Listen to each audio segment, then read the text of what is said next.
At age 13, I clearly remember walking by a forest where I grew up, and this thought train just hit my brain and said, Alexi, the way you're going to succeed in this life is by figuring out how to help millions of people in a powerful way. Go figure out now how to do so. Little did I know that in 2013, decades later, the experience would come that would transform my life and put me on the path, on the mission of achieving that task that life has set to me. In 2013, in June, I got 2 phone calls back to back, 5 minutes within each other.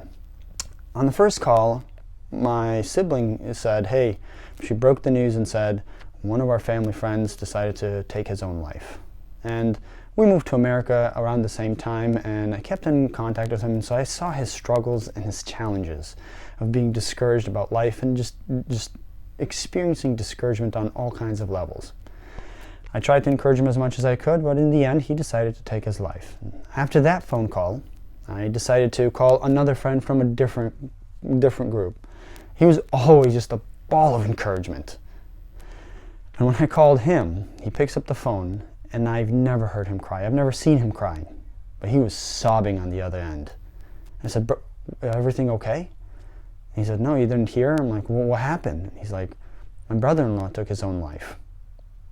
Within 5 minutes of each other, learning of these kinds of losses, I think all of us could relate to losing anything. It doesn't matter if we lose a pen, a picture, a letter from somebody, or a loved one, or a family member. Loss is loss. And after that phone call, after that second phone call, when I got off, I was standing there and I felt this wall of energy just surrounding me, in front of me. And that's when that thought came in again, and that life said, Alexi, here it is. What are you going to create with this? For the rest of that day, and next morning, I went to a local cafe. I knew the manager there, and I said, hey, here's what just happened, and please, I'm not leaving until I figure out what I'm gonna do with this. And he said, sure. And since they were 24/7, I could sit there.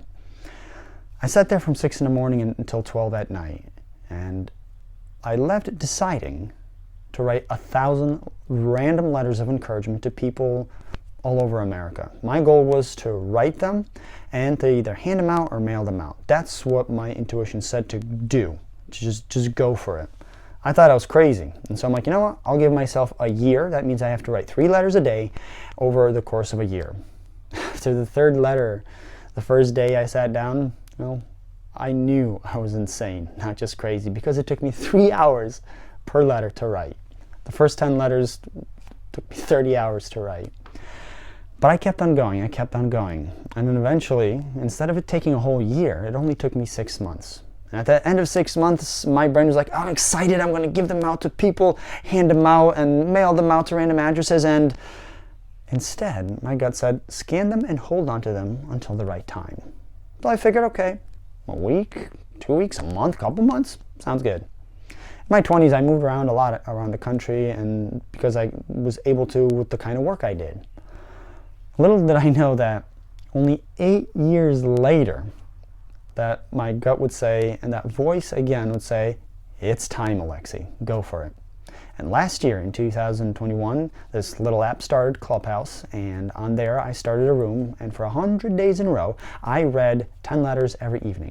First, a few people would come on from Hawaii, where I live now, then from the States, America, all around America, then from India, all over Europe and Russia, Canada, Australia. People just started coming in and requesting different letters, and I'll read them, and then I said, hey guys, if you want a letter, just give me an address and I'll send them out. And that's when the story really started pivoting and transforming.